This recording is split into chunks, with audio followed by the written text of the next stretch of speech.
Oncología Pediátrica. Pertenece a la World Professional Association for Transgender Health y es miembro de la Sociedad de Médicos del Hospital Infantil de México, Federico Gómez. Bien, pues cedo la palabra y muchas gracias.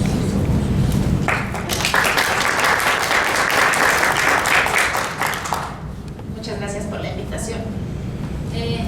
Bueno, a mí me comentaron que a este foro iban a venir principalmente padres y madres de niños, niñas y adolescentes trans, y por eso en este sentido va mi plática.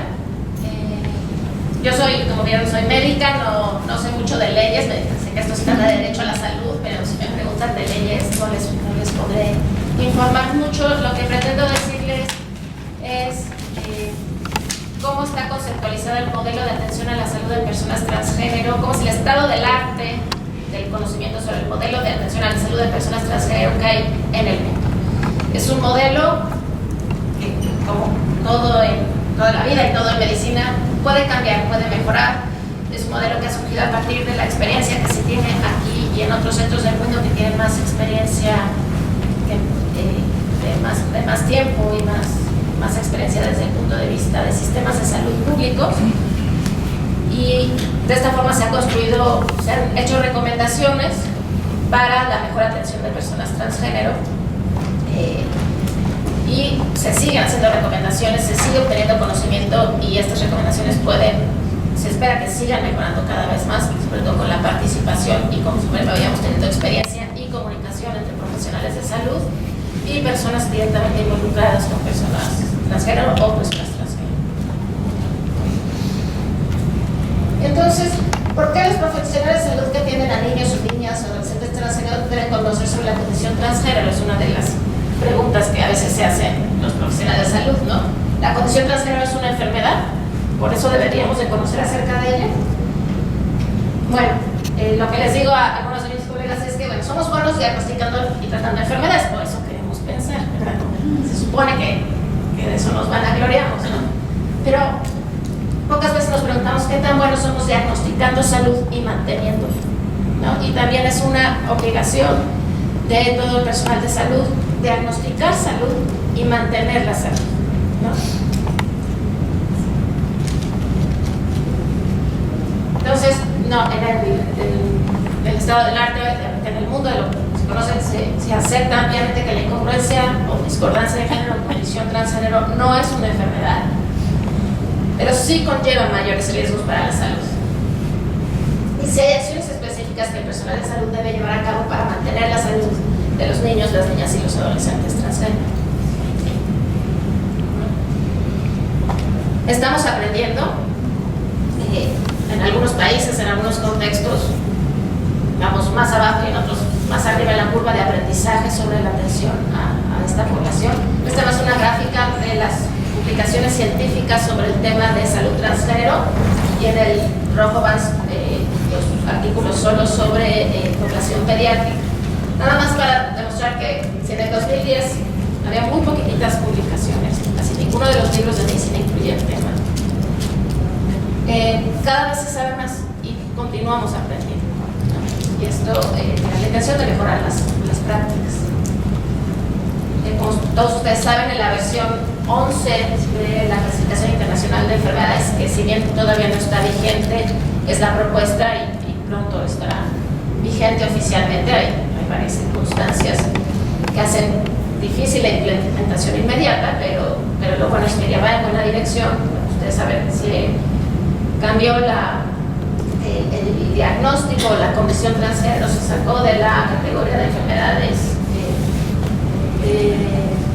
psiquiátricas o de enfermedades de salud mental y se puso en una categoría diferente que son condiciones relacionadas con la salud sexual. Todavía hay argumentos muy válidos en función de todavía cambiar, no sé, la localización ideal, pero de todas formas ya es un avance y es un reflejo de que se está trabajando en esto, va cambiando cómo se conceptualiza entre los profesionales de la salud y es parte del camino. Cualquier condición de salud no importa qué tan frecuente sea, requiere la mejor atención de salud disponible. Entonces los números no son un argumento muy fuerte para decir por qué es un tema importante o por qué no. Sin embargo, en el tema de gestión de políticas públicas, en el tema de organización de los recursos, en el diseño de algún modelo institucional de salud pública que pudiera ser efectivo, es importante conocer números. Entonces, en este sentido, algunos números importantes es que en adultos las encuestas metodológicamente mejor hechas han demostrado que entre el 0.5 y 0.7% de los adultos se definen a sí mismos como transgénero, y en los estudios poblacionales con metodología científica muy rigurosa, donde se han hecho estos estudios, se ha reportado que hasta entre el 1.3 y hasta el 2.7% de los adolescentes se identifican a sí mismos como transgénero. Las encuestas anónimas, pero sí aplicadas a gran escala a nivel poblacional. Y eso sacando del cuestionario los que no saben, los que no están seguros, los que no quieren contestar. Entonces, si lo vemos por números, es una condición altamente frecuente. Hay encuestas en México, pero no las puse aquí porque no tienen la misma metodología que estas. Y sin embargo, si pensamos que en México pudiera ser igual de frecuente que se ha reportado, por ejemplo, en Nueva Zelanda, en California, estamos pensando que si tenemos 6.8 millones de adolescentes, tendríamos entre 81.000 y 183.000 adolescentes transgénero. Y la pregunta para alguien que diseña políticas públicas es, ¿dónde están? ¿No? ¿Qué servicios se les está dando? Entonces, en este sentido, pongo los números. ¿De cuándo es esta? ¿De qué año? En 2014 es la de Clark, que es en California, la SHIS me parece que es la de Nueva Zelanda, es 2013, y la de antes es también en Estados Unidos, la de Ciudad de México del 2016. Sí, gracias. No la puse porque es diferente la metodología, Pero entonces están extrapolando a México, ¿no? ahorita estoy extrapolando, si asumimos que la prevalencia es similar que en otros países que la han reportado entre eso, podríamos tener cuando menos 81.000, pero hasta 183.000, es como imaginando cuántos habrá en México. Es extrapolar, ajá, exacto. En un estudio en la Ciudad de México que se les preguntó a adultos transgéneros en la clínica Condesa, si es mexicano, la edad media de identificación como personas transgénero fue de 5.6 años, solo que gran parte de ellos no les dijeron a nadie hasta mucho después. Entonces, ¿dónde están esos niños? ¿Por qué los pediatras no los estamos viendo? ¿Por qué los pediatras no nos estamos enterando? ¿No? Esa es una de las preguntas que a mí me surgió hace algunos años.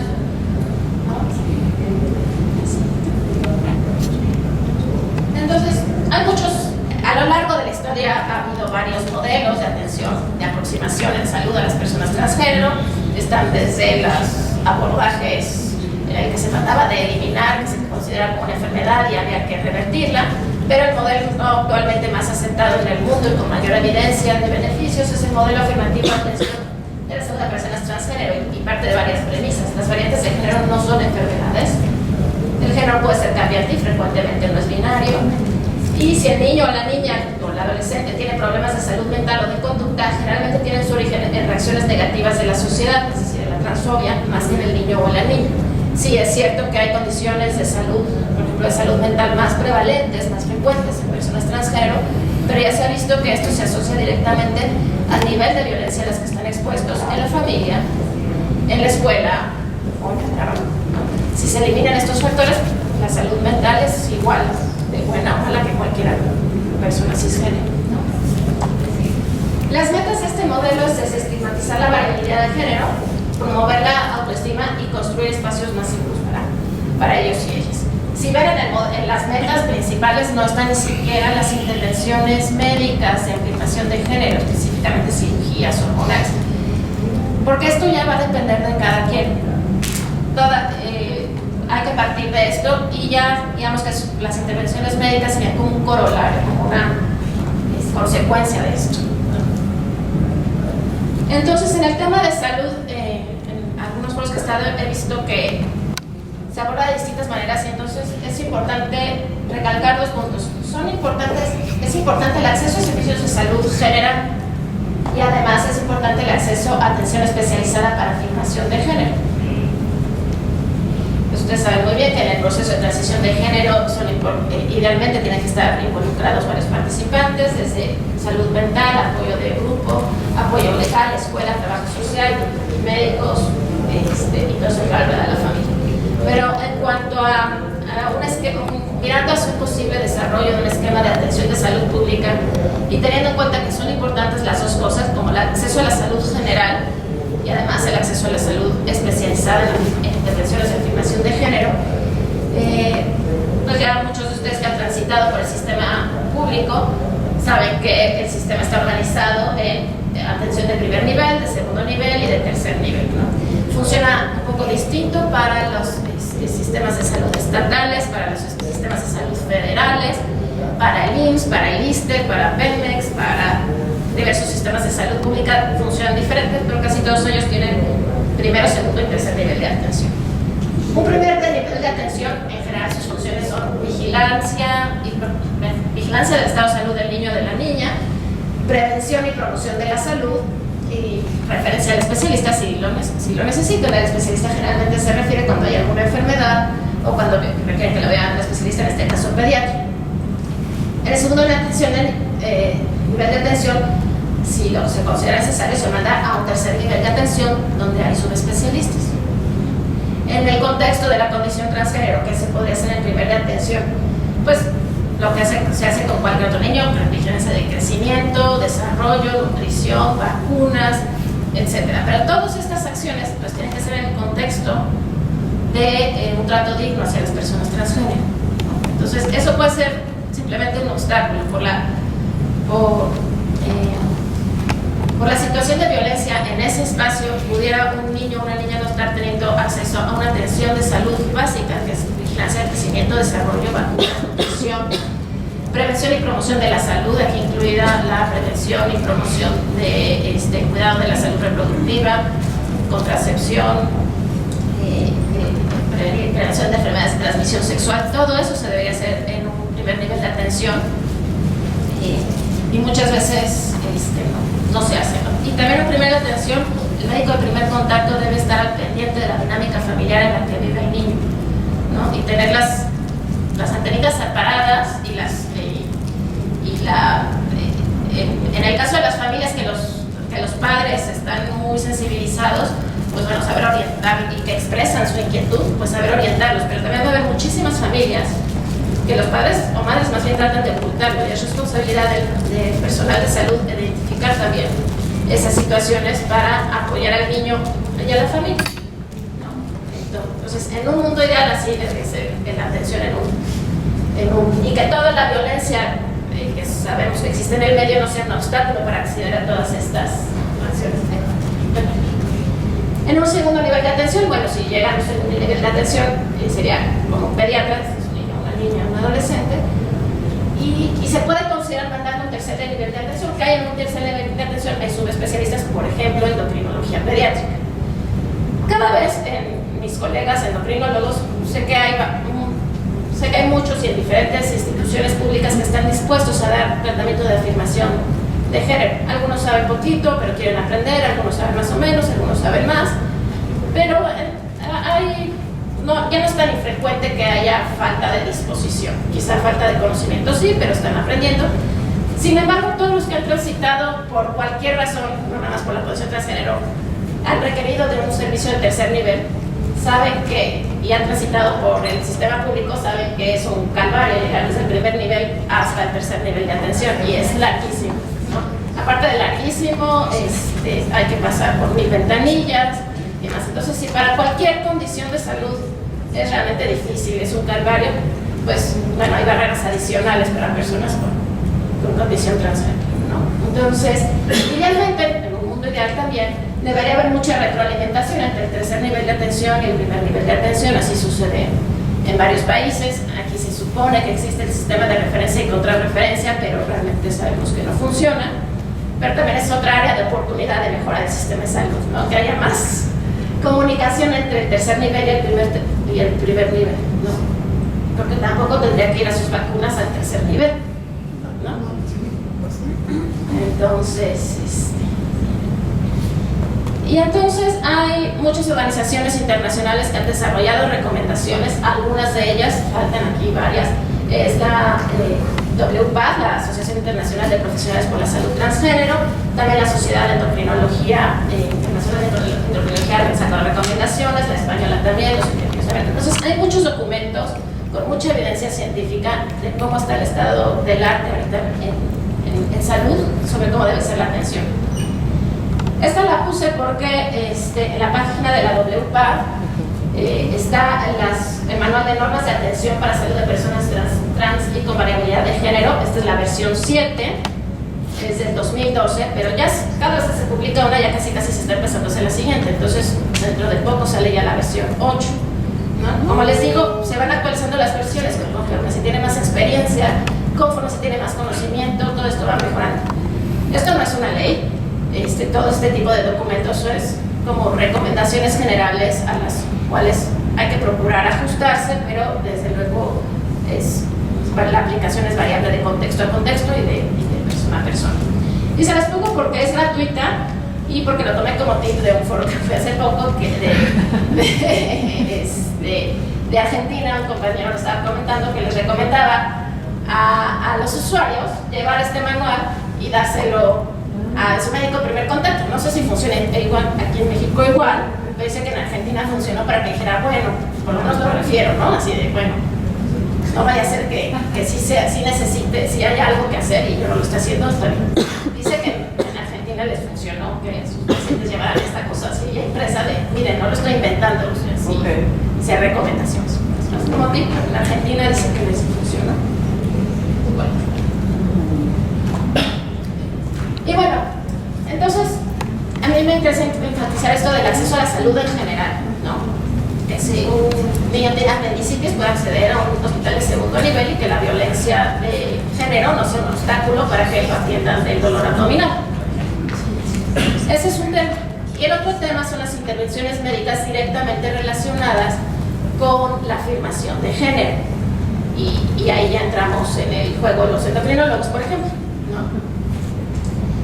Y les voy a decir cuál es el tratamiento a grandes rasgos que incluyen las intervenciones para saber qué hay disponible y qué se podría pedir o exigir en atención.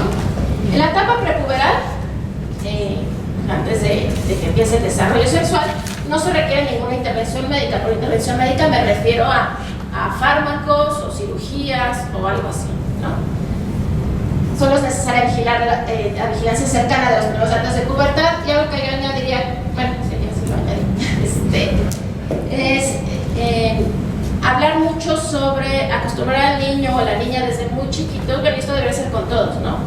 A que sea natural hablar del cuerpo, ¿no? A nombrar las partes de la anatomía general y la anatomía genital específicamente, con mucha naturalidad, con mucha desenvoltura desde muy pequeñitos o pequeñitas, para que en el momento que llega la pubertad y empiecen los cambios, esta incomodidad frecuente que muchos tenemos para hablar del cuerpo no sea un obstáculo para que comuniquen cómo se está sintiendo, ¿no?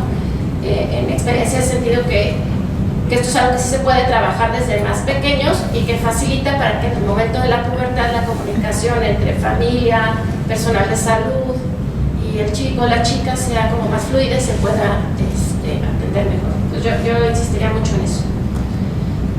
Ahora, es importante saber que la familia y el chico o la chica sepan desde muy chiquitos qué esperamos con el desarrollo del cuerpo, ¿no? Y por eso sí les traje hasta fotos y todo, ¿no? Entonces, la etapa de la pubertad fisiológica en personas con ovarios va desde la prepuberal, y el primer dato de pubertad es el botón mamario. Se ve, prácticamente no se ve, ¿no? Prácticamente no se ve. Sí se puede identificar. Muchas veces ni los pediatras generales lo identifican, porque además en pediatría muchas veces no se exploran ni mamas ni genitales en los niños o las niñas, ¿no? Y entonces se dan cuenta que tienen pubertad hasta que tienen la menstruación, pero pues no se trata de eso. Se trata de identificarlo en etapas tempranas. Y si ven en la etapa 2 prácticamente es imperceptible. Ya la etapa 3 un poquito más, la etapa 4 más, y la etapa 5 ya es una mama adulta, ¿no? Entonces, muchas veces acuden a para manejo de, para solicitando una intervención médica en afirmación de género hasta que esté en la etapa 4 o 5. Porque ya es demasiado notorio, ya llevan un buen tiempo sintiéndose incómodos o incómodas con esto, ya llevan un buen tiempo tratando de expresar que no se sienten cómodos, pero no se animan, y desafortunadamente el manejo médico no revierte el desarrollo que ya hubo. Sí se puede detener, pero ya no se revierte, ¿no? Entonces por eso les comentaba que desde muy pequeñitas y pequeñitos es importante estar hablando del cuerpo para que cuando haya los primeros cambios lo podemos identificar, nos lo puedan comunicar cómo se sienten, porque los cambios que ya hubo ya no es posible revertirlos médicamente, me refiero con medicamentos tomados o inyectados, no solamente quirúrgicamente, más con la cirugía. Y la edad frecuente de inicio de la pubertad en las personas con ovarios es entre los 8 y los 12 años. Entonces puede ser tan temprano. Mucha gente piensa que cómo va a estar en pubertad a los 8. Pues sí, desde los 7, ¿no? Entonces desde los 8 a los 12 años pudieran estar empezando con pubertad. Y esto no significa que en ese momento tengamos que dar un manejo médico dramático.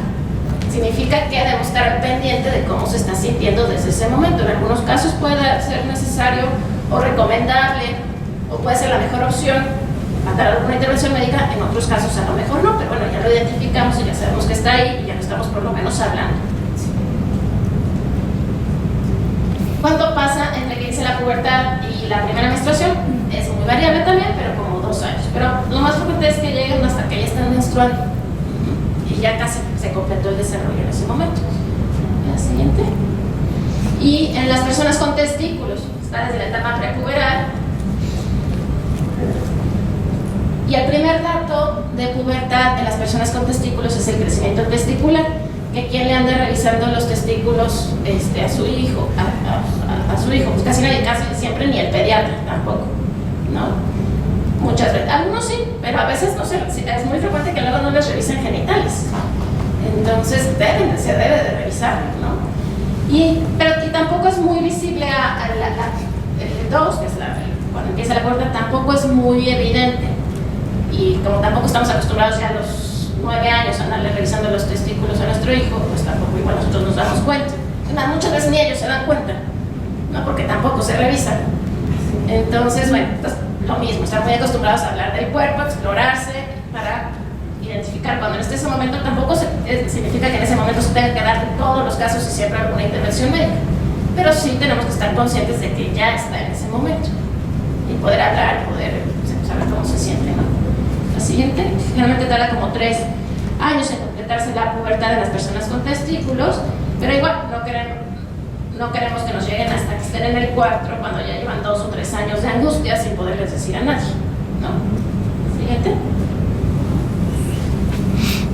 Entonces, los efectos de los andrógenos en cualquier cuerpo es que sale vello púbico, crece el cartílago de la laringe, por eso se engruesa la voz, se ensancha el tórax, hay vello facial y crece y madura el pene o el clítoris en su caso, ¿no? Y los efectos de los estrógenos en el cuerpo es el más notorio es que crecen las mamas, crece la vagina o el cuerpo uterino cuando hay, se ensancha la cadera y la piel se vuelve más suave, ¿no? Así, y se cierran los cartílagos de crecimiento. ¿Qué se puede hacer? No estoy diciendo que se tenga que hacer siempre ni en todos los casos parejos, así como que aquí está su paquete para que se lo lleve a su casa. No, cada caso es diferente, pero ¿qué se puede hacer? Hay algunos chicos o algunas chicas se sienten muy ansiosos, muy angustiados por los cambios que originan la pubertad, y entonces sí se puede bloquear la pubertad. Afortunadamente sí se puede. La forma ideal de bloquear la pubertad es con análogos de GnRH, hay varias marcas en el mercado, y detienen los cambios físicos. Lo que es importante saber es que no los revierten. Los cambios que ya hubo ya no van para atrás, ¿no? Entonces, porque a veces llegan los chicos con esas expectativas, ¿no? De que si ya les salió barba se les va a quitar. No, que si ya crecieron las mamas se les van a quitar. No, ya no se quitan. Se detiene ahí donde ir. Afortunadamente no, prácticamente no tienen efectos adversos, más que dolor como es inyectado, duele, pero pues es cada 4 semanas o cada 12 semanas, no es tan frecuente. Creo que el principal efecto efectos adversos que sí son caros. Ese es el problema, sí son caros. Las ventajas es que es algo completamente reversible. Cuando yo la suspenda, la pubertad sigue donde se quedó. No se puede quedar para toda la vida porque no es bueno quedarse toda la vida sin hormonas sexuales porque da osteoporosis. Pero sí se pueden poner. Es más, ni siquiera tiene que haber definido su identidad de género así, estar súper seguro, porque algunos chicos o chicas debutan en la pubertad. Cuando empieza a haber todos estos cambios o se identifican con personas transgénero, empiezan a tener este proceso en la pubertad. Entonces a lo mejor son demasiados cambios muy rápidos y necesita un tiempo como para explorar, para llevar acompañamiento por una persona más en salud mental o en la cuestión social que los acompañe más en lo que se identifica mejor o está más tranquilo, tranquila o se siente mejor. Ni siquiera es necesario decir sí, es una persona transgénero. Sí. ¿Se contrapone con algún medicamento? No. ¿Ya qué edad empieza? Cuando inicia la pubertad, como dije, la inicio de la pubertad es muy variable, entonces se puede iniciar desde el inicio de la pubertad.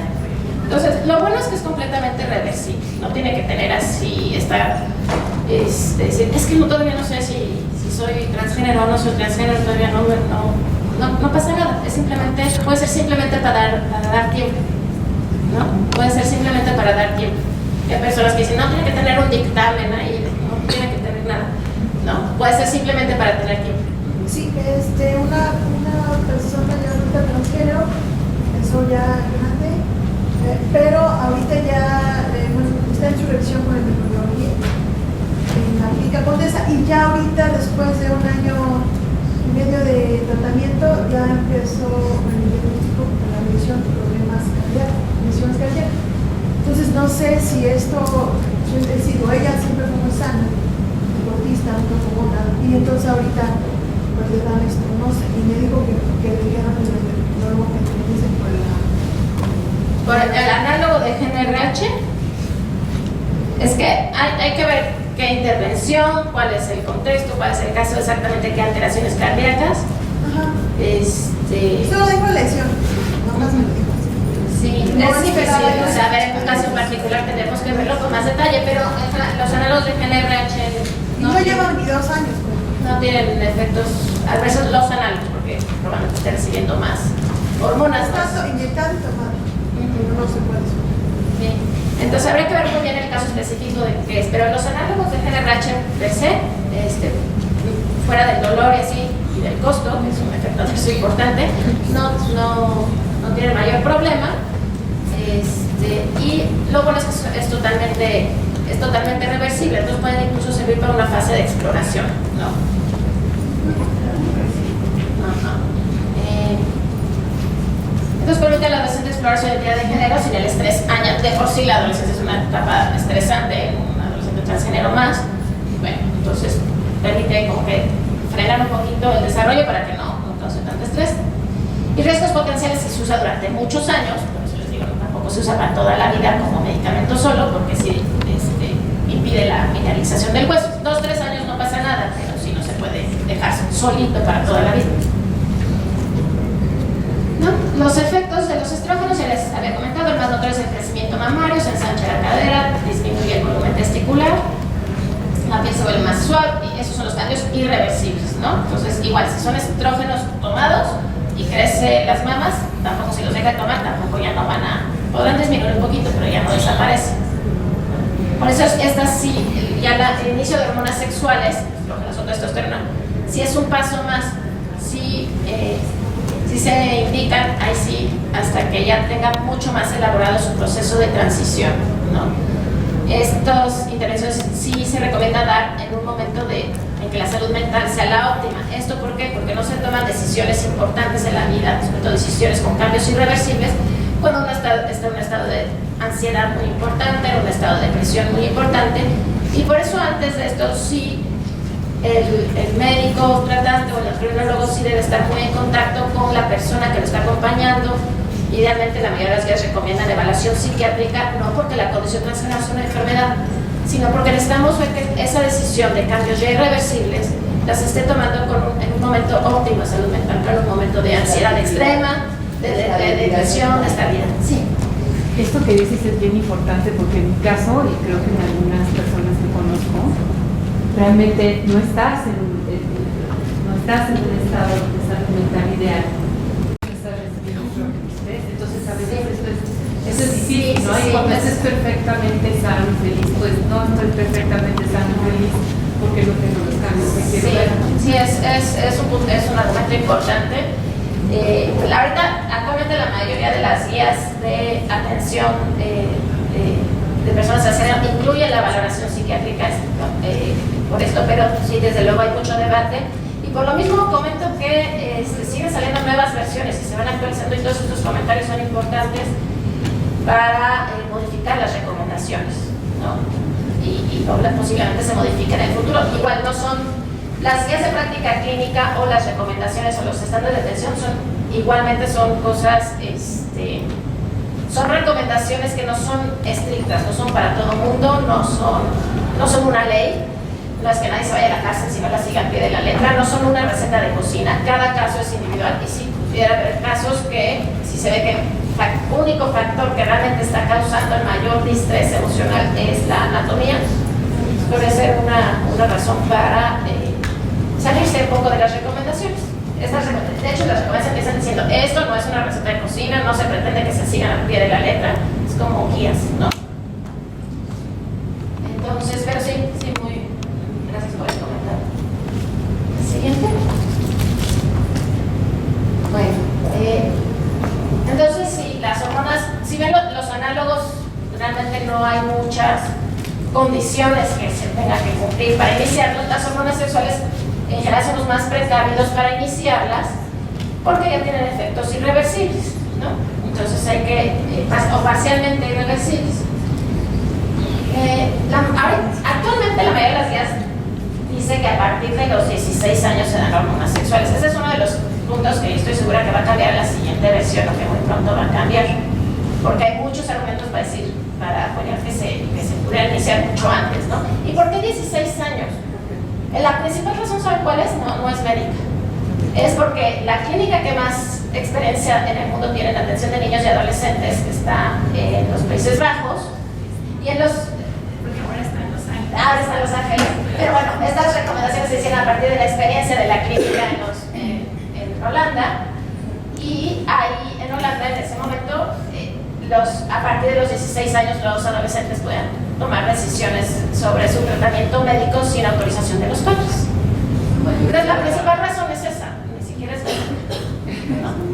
Entonces, y como es lo que se tiene experiencia, es lo que realmente de medicina somos como muy precavidos y no damos como pasos grandes, nos escribiendo. Ajá, entonces realmente no damos pasos grandes, vamos dando pasos muy pequeñitos y vamos viendo qué pasa con grandes poblaciones. Y la principal razón pues es esa, porque la primera guía de recomendaciones fue mucho por la clínica de Holanda, y así lo hacían porque allá no necesitaban la autorización de los padres a partir de los 16. Entonces es una razón bastante arbitraria, ¿no? Entonces, cada caso es particular. Solo un comentario también que creo que, o sea, no sé cómo lo manejan, por ejemplo, tú en la práctica a la que perteneces, pero es que creo que también, si uno se pone a pensar que un chico o chica lo tengas en bloqueo hasta los 16 años, ¿no? Cuando sus pares se ven físicamente completamente distintos, yo creo que eso tiene también un reto enorme. Entonces, o sea, nos quedamos en el asunto de los 16 años por una arbitrariedad médica, mientras que en la realidad... Sí, en la realidad cada caso es seria. Pero también las guías dicen que cada caso se debe individualizar y que puede haber razones de mucho peso, porque siempre es una recomendación y abajo toda una discusión.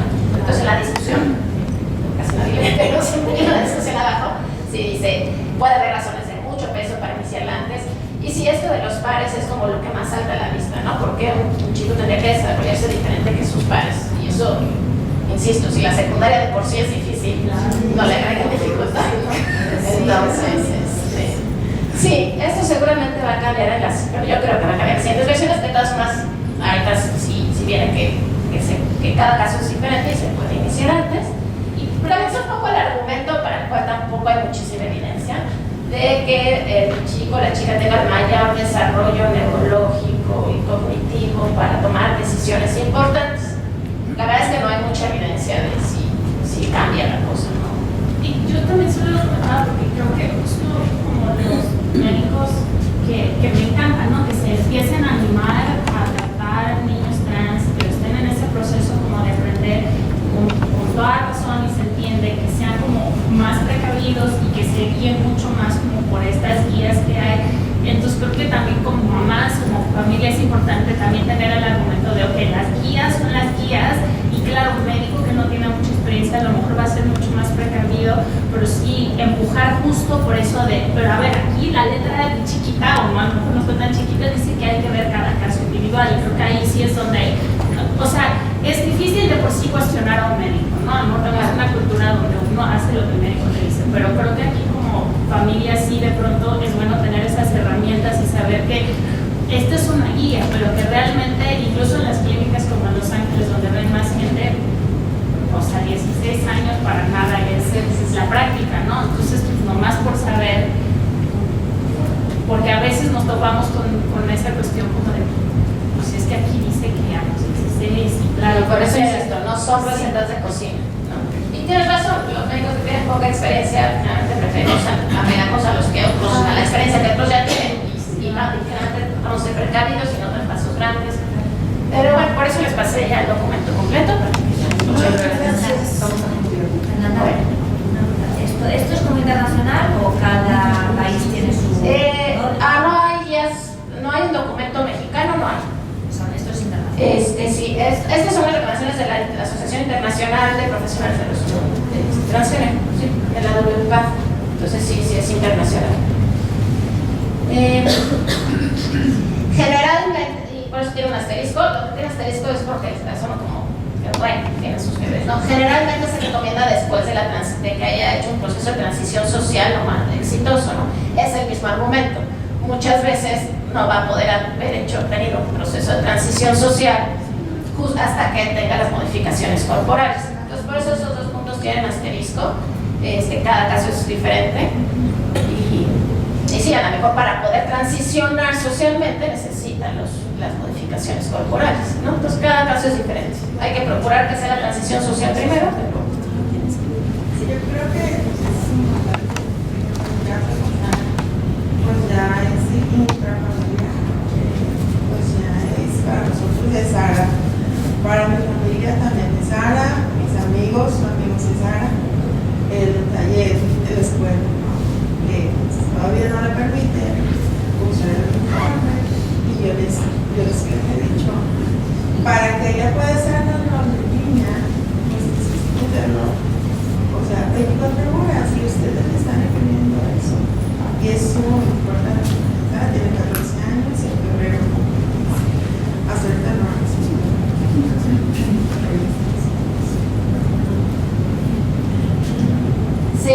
Sí, pues se sabe muy bien todos los obstáculos que hay y cada contexto puede tener que ser diferente el orden y las decisiones que se tomen médicamente. Eso yo creo que sí, bueno, acompañamiento por un profesional de salud mental, no porque es una enfermedad, sino porque es un proceso difícil que es mejor ir acompañado con alguien con experiencia que se va a acompañar personas trans. Esto yo creo que sí es de las más importantes, que el adolescente muestre señas de que es responsable del autocuidado de la salud razonablemente. Todos tenemos nuestras transgresiones a lo que sería idealmente saludable, pero que sea un adolescente razonablemente responsable y consciente de todos los efectos que van a tener las hormonas, consciente de lo que es reversible y lo que es irreversible, consciente de que esté preocupada por cuidar su salud en general, ¿no? Evaluar las metas y expectativas de cada persona. Muchas veces los adolescentes tienen expectativas muy estratosféricas, a veces no se pueden cumplir, entonces hay que platicar bien de qué se trata. No tener contraindicaciones, hay relativamente pocas contraindicaciones para la terapia de reemplazo con hormonas sexuales. Para estrógenos, las complicaciones es que tenga alto riesgo de trombosis. Esto muchas veces en la familia ha habido muchas historias de trombosis o hay una condición que los predisponga a trombos. Bueno, sí sería yo creo que la más para pensar, pero no es muy frecuente que nos encontremos con este problema. Tumores dependientes de estrógenos, pues tampoco suele ser muy frecuente. Disfunción hepática grave y policitemia para testosterona, no para estar, es una condición que se llama policitemia, que produce muchos glóbulos rojos y que hay que estar vigilando, que no buscar muchísimos y si no ajustar la dosis y ver, ¿no? Pero son condiciones poco frecuentes, realmente, bueno, esto ya el médico, el urologo le evaluará si lo tiene o no lo tiene, pero casi nadie. El adolescente debe comprender los riesgos y los efectos reversibles y irreversibles de las hormonas sexuales. Y en la pubertad se inicia diferente que en los adultos. La terapia de reemplazo hormonal en la pubertad es distinta que en los adultos, porque tratamos de simular una pubertad fisiológica y porque tratamos de optimizar el crecimiento. ¿Se acuerdan que les dije que las hormonas sexuales cierran los cartílagos de crecimiento? Entonces no se pueden dar a dosis de adultos, sino se tiene que ir dando para simular una pubertad fisiológica y que crezca lo que tiene que crecer y que se desarrolle lo que tiene que desarrollar. Los riesgos y los efectos adversos. Todo tiene riesgo. Todo medicamento tiene riesgo y no hacer nada también tiene riesgo. Entonces todo tiene riesgo a la vida. ¿Eso mismo para adultos? Sí.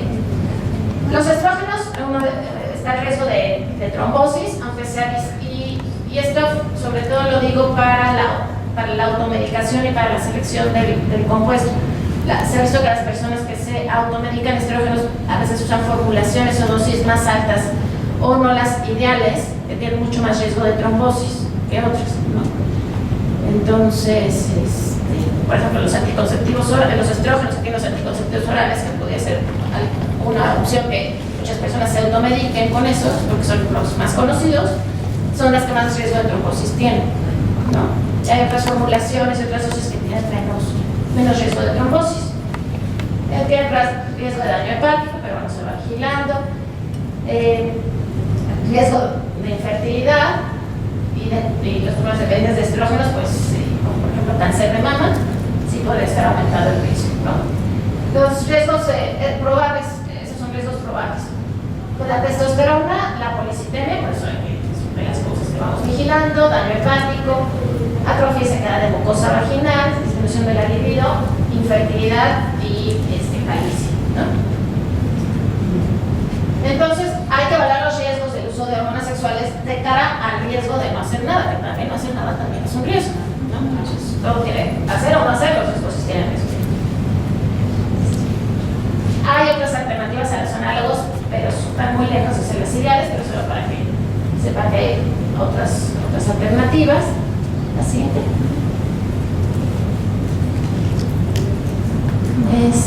Y bueno, se ha visto que la terapia hormonal de reemplazo con hormonas sexuales se ha asociado a una disminución de la ideación suicida, no necesariamente es una asociación causal, pero sí se ha visto que hay menos ideación suicida. Y las personas que realizaron transición de género, incluyendo modificaciones corporales a temprana edad, tienen buenos desenlaces en salud mental a largo plazo, ¿no? Esto ya en las series de las clínicas que ya llevan una serie muy grandes de pacientes, se ha visto que si los acompañan bien desde pequeñitos, tanto en lo psicosocial como en lo médico, pues tienen el mismo riesgo de tener morbilidad psiquiátrica o de cualquier otro tipo que cualquier otra persona, ¿no? Es decir, ya hay datos en el mundo para apoyar que ese tratamiento les conviene, al contrario que si no se les apoya, si tienen más frecuencia de morbilidad psiquiátrica. Ahorita en las clínicas del mundo la edad de consulta por condición transgénero ha ido disminuyendo. Ahorita, si no me recuerdo, la de California estaba como en 12, 11 años y estaban consultando. Pero bueno, hay niños que consultan desde los 4 o 5 años. Y mientras más grandes sean, empiecen más problema ahí. Pues, este artículo nada más dice que la corte completa de niños que empezaron en la edad pediátrica, el acompañamiento, seguidos a largo plazo, tienen el mismo riesgo de movilidad psiquiátrica. Como que se infiere que entre más pequeños sean acompañados, mejores desenlaces en salud mental. Y bueno, en México 50% de las personas transgénero que se administran hormonas lo hacen de forma automedicada, sin indicación o supervisión médica. Y esto no nomás es para decir solo yo puedo y solo. Pero sí, o sea, si no se están monitorizando los niveles de estrógeno, si no se están monitorizando las complicaciones, si no se está tomando la dosis apropiada, la formulación ideal, hay más riesgo de efectos adversos. Y bueno, hay que estar considerando el tratamiento hormonal a largo plazo, hay que hablar de esto de la salud reproductiva, todavía es un tema que se sabe muy poco. En medicina, por ejemplo, hay muy pocas opciones, pero hay que platicarlo porque entre más personas transgénero inician tratamiento desde la etapa prepuberal, pues va a ser pues este va a ser más un tema, ¿no? Bueno, hay que platicar con los adolescentes de las prevenciones de enfermedades de transmisión sexual, anticoncepción, porque aunque estén bajo tratamiento con testosterona se pueden embarazar y la testosterona es teratogénica. Y el tema que les decía que todavía hay muy pocas opciones es en cuanto a fertilidad, ¿no? Pero es un tema que se debe abordar y pensar, por lo menos. Hay muy pocas opciones, pero hay que pensar, ¿no? Intervenciones quirúrgicas, por el momento ninguna de las guías recomienda intervenciones quirúrgicas en menores de 18 años. Posiblemente esto también tienda a cambiar, por ejemplo, para cirugía, para mastectomía. Esa es la intervención que principalmente está proponiendo que pudiera aceptarse desde antes. Pero sí se puede hablar con los adolescentes de las alternativas que hay cuando cumplen la mayoría de edad, pues reconstrucción de pecho, reconstrucción genital, cirugías faciales, solarillas, procedimientos estéticos. Hay que hablar de la posibilidad de embarazo, aunque esté con bloqueadores de la pubertad y testosterona, tiene que ser un tratamiento anticonceptivo si va a haber, si hay la posibilidad de embarazo, si hay contactos sexuales que involucran óvulos y espermatozoides, hay que usar un método anticonceptivo apropiado. Siguiente. Y bueno, fertilidad, es lo que les digo que hay poco. Si se hace tratamiento en la etapa prepuberal, las opciones de fertilidad son muy pocas, ¿no? Porque ya en alguien que completó su pubertad se pudieran preservar espermatozoides, que es lo más fácil. En teoría es posible conservar óvulos, pero el procedimiento es bastante molesto, caro, bastante caro, molesto, invasivo, pero bueno, se puede en teoría, ¿no? Y en etapas prepuberales, pues hay algunos casos en Estados Unidos que sí están tratando de preservar con biopsias de gónada, pero todavía no se sabe si van a ser efectivas y también son muy invasivas y también seguramente son muy caras pero bueno, se está investigando, ¿no? Y posiblemente en algunos años son ya más sociales, ¿no?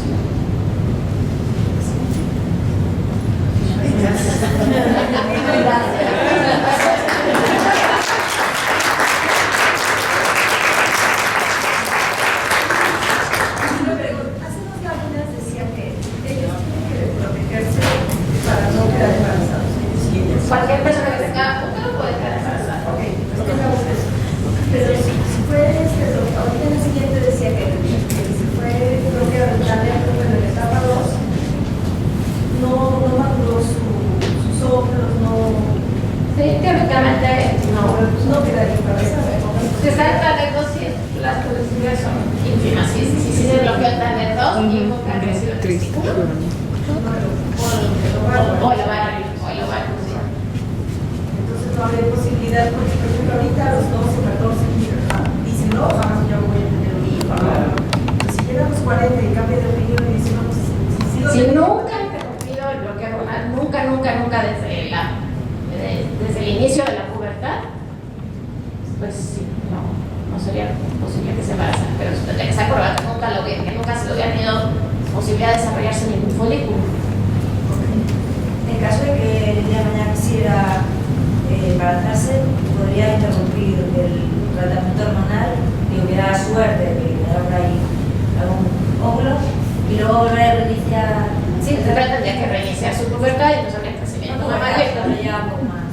Ajá. No sé qué edad pueda embarazarse, pero si quisiera. Pero entonces se sería puede que esperar esperar a la pubertad, luego seguir aunque sea a los 25 25 años, que entonces ya se su pubertad con estrógenos, el crecimiento mamario y todo, Y después volver a- y después, volver a tomar hormonas. sí, pero ya las mamás ya no van a regresar. Sí pasó por la pubertad de sexo asignado, pero si lo bloquearon desde antes, como lo Sí, se bloqueó desde la etapa 2 del TANER, pero luego a los 25 años quieren un embarazo, pues tendría que suspender el bloqueo, hacer su pubertad a los 25 años, con todo lo que eso implica crecimiento mamario y todo, y posiblemente, tampoco creo que haya cifras de cuánto es la tasa de éxito, pero en principio puede ser posible. ¿Cuánto tiempo se toma ya el tratamiento de hormonas? Suponiendo que llegan al bloqueo, que es lo que tiene el bloqueo. Y después, si se sigue con hormonas, es toda la vida. Las hormonas sexuales, estrógenos o testosterona, mientras quiera tener los efectos de estrógenos o testosterona, sí, sí tomando estrógenos o testosterona. Y es donde se puede generar estos padecimientos. O sea, mi pregunta es, ¿qué tan bueno es tomar toda la vida? Bueno, todas las personas, a menos que nos hayan quitado los ovarios y los testículos, producimos hormonas toda la vida, bueno, hasta la menopausia. ¿No? Incluso la menopausia se sigue produciendo, pero a muchos menos niveles, ¿no? Entonces, y las personas con testículos también siguen produciendo testosterona toda la vida y al final de la vida pues es menos, pero siguen produciendo testosterona. Ajá. Entonces, pues todas las personas con ovarios habitualmente siguen produciendo estrógenos como hasta los 50 años y después producen mucho menor cantidad. Entonces, por lo menos hasta los 50 años, pues. Para una persona adulta como que ya, mi hijo tiene 18 años, transgénero, obviamente tuvo todo su allá. ¿Con qué persona tengo que llevarlo para empezar con este tratamiento? Un tratamiento hormonal ya para adultos. Sí, porque ya acaba de cumplir hace un mes, 2 meses, 18 años. Pues sí, realmente le tocaría con un endocrinólogo de adultos. Ok. Nada Pero más. tampoco es que alguien de los 17 años con 11 meses, 9 días al día siguiente ya sea una persona diferente, ¿verdad? Una persona que Se hizo ya todas las cirugías, porque se tocó igual, todo. Entonces ahora me cuenta de que su tratamiento, pues sí sigue, pero está más o menos cada 6 meses. Ya se lo agarraron así y de repente ya no va a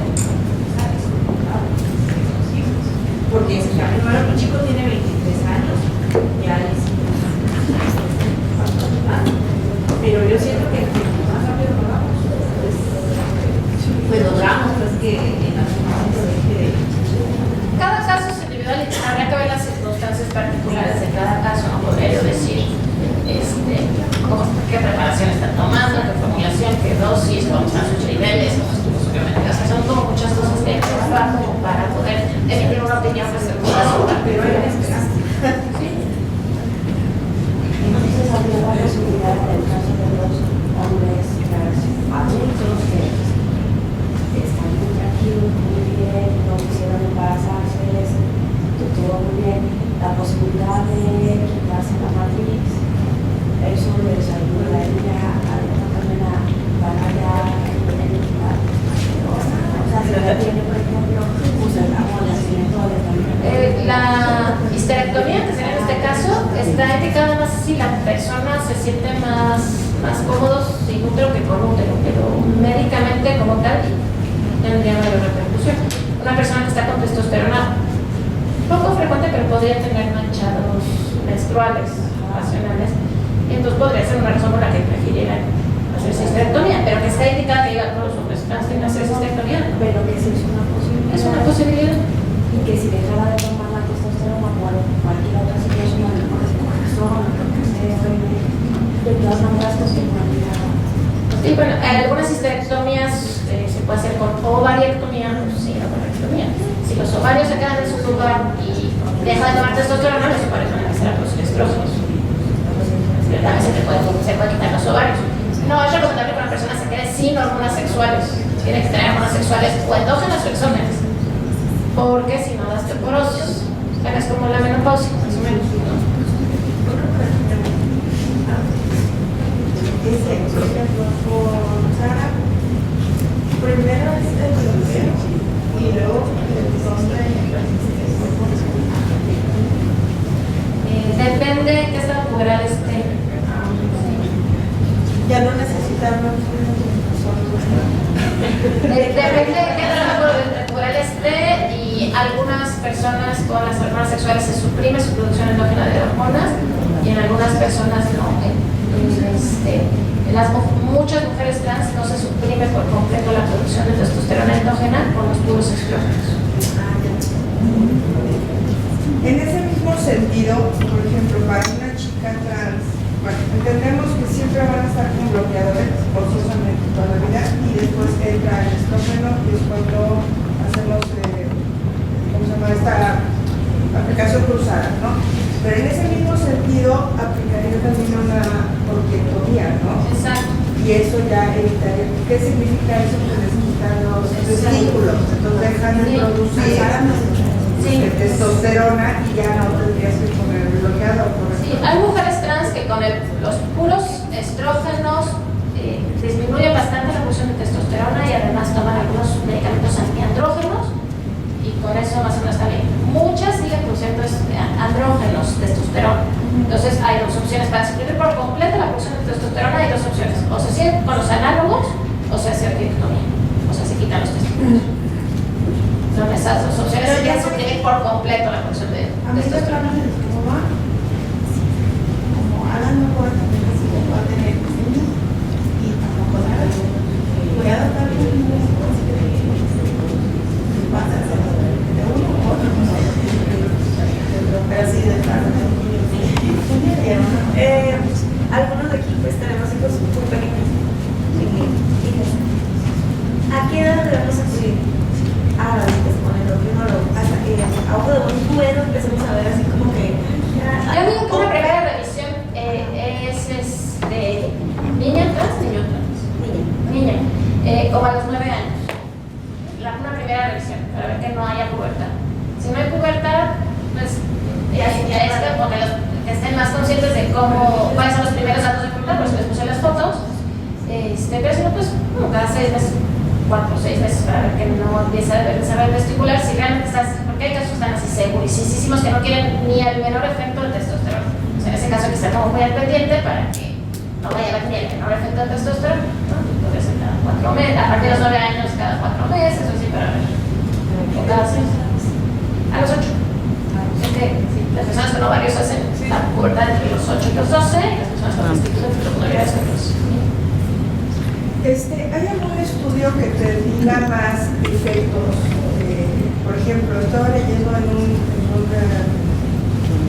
grupo de adultos trans que dicen las chicas trans que empiezan su piel empieza a achicarse con el uso de los estrógenos. Adultos, sí. Pero lo dicen constantemente, ¿verdad? Le pasó a mi hija y ella dice que se lindo. Pero sí, ¿Qué se les hace? Sí, pues hay que decir que en el embarazo se hacen grandes, tampoco deben estar cerrados cartílagos de crecimiento, al menos la parte del hueso. Fisiológicamente no podría cambiar porque así está escrito. Pero puede ser que de tejidos blandos. O sea, que hay un estudio un poco más completo en ese sentido. Me dices que eso eran mujeres trans, ¿verdad? Las que se les achica el poro. Es raro porque las mujeres embarazadas dicen que les aumenta el pie, que bueno, también es por el edema y todo, ¿no? Pero bueno, puede ser tejidos blandos, el hueso y la Sí, la altura depende de los cartílagos de crecimiento. Si ya se cerraron, ya no van a crecer, pero si siguen abiertos, sí crecerán. Las chicas trans normalmente, las personas con testículos, las personas XY, miden en promedio 13 centímetros más que las personas XX. Entonces, las mujeres trans generalmente van a tener la altura más acorde a una persona XY. ¿No? Hay cosas que se pueden hacer para frenar el crecimiento, quizá dar más rápido la terapia hormonal para que se sigan más rápido los cartílagos de crecimiento. Pero si ya creció, tampoco se ven pequeños. Eso babeo muchísimo. Sí, en general tienen la estatura de la misma.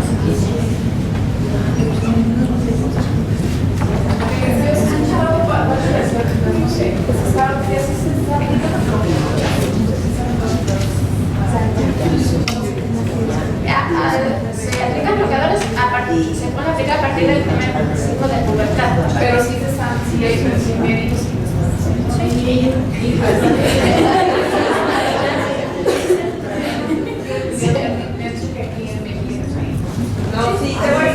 en la institución también, ¿eh? En Estados Unidos hay un implante. Pero aquí Sí, en México están disponibles las presentaciones de que es cada 4 semanas y la que es cada 12 semanas. Sí, el implante no está disponible en México, que es desde el año. Respecto de todos los efectos secundarios, yo usaba un anticonceptivo que se llama Planor, y en los efectos secundarios decía que si tú tenías algún indicio de que tu familia tuviera autoesclerosis o ya lo tenías, no lo tomaras porque te iba a dar la enfermedad. Yo no sabía que mi familia tenía genéticamente esa enfermedad y me quedé sola por usar yo me pregunto, porque obviamente pues mi hijo tiene esa carga genética, ¿no? Yo me pregunto si en estas hormonas que tenía viene todo el prospecto de además de lo que nos acabas de enseñar, todas lo que puede pasar. Sí, pero en la caja de medicamento viene del consentimiento informado, también. Se dicen estos efectos, realmente son los más, son los probables y los posibles, ya los demás. Todos los medicamentos, si ven la lista de efectos adversos, de hecho no se llaman efectos adversos, son eventos adversos o eventos adversos. Y eso es porque en los estudios clínicos, cualquier cosita que le haya pasado a cualquiera la tiene que reportar. Eso no significa que la asociación sea causal, no sé si me explico, no siempre. O sea, sino que si han visto la parte de eventos adversos, pues son una lista interminable y de cosas luego rarísimas. Bueno, yo leí el nombre. Ajá, no todos, eso es porque tienen que reportar todo lo que haya pasado en el ensayo, en el estudio donde se hizo ese medicamento, pero no todo lo que les haya pasado, igual que no pudo haber acompañado un coche, no es por culpa del medicamento, pero lo tienen que reportar que los atropelló un coche. Entonces, no sé si me explico. No, estas son las que les puse como probables, son las que hay más evidencia de asociación causal. Las que les puse como posibles, hay la evidencia de asociación causal es débil, ¿no? Entonces sí, el implanon son progestágenos, no es una forma ideal de administración hormonal para personas transgénero. El implanon, siempre hay posibilidades como que si no se puede, está otra alternativa, pero no es la ideal. Entonces sí puede bloquear la menstruación, por ejemplo, pero son progestágenos, no es la forma ideal de tratamiento hormonal para personas transgénero. No, el implanon no sería lo ideal. Lo que sí para la menstruación, no es lo ideal porque sí los progestágenos tienen más efectos adversos. Una chica transgénero igual ya tendrá que manejar la misma edad cuando nosotras nos ocupamos por el cuidado de las mamas. Y sobre todo si tiene alguna antecedencia de cáncer de la familia. Sí. Igual. Sí, todas las personas con Pero igual ella empezaría igual como nosotros, en los 40, 38 años. La autoexploración de siempre, la Sí, autoexploración. pero ya un seguimiento, por ejemplo, una mastografía. Sí, ya está. O 50, no estoy muy enterada de las recomendaciones de salud en adultos, me parece que ya hasta los 50, 40. Hay confianza en igual de 50 vale la pena. Pero sí, igual que cualquier otra persona. Gracias.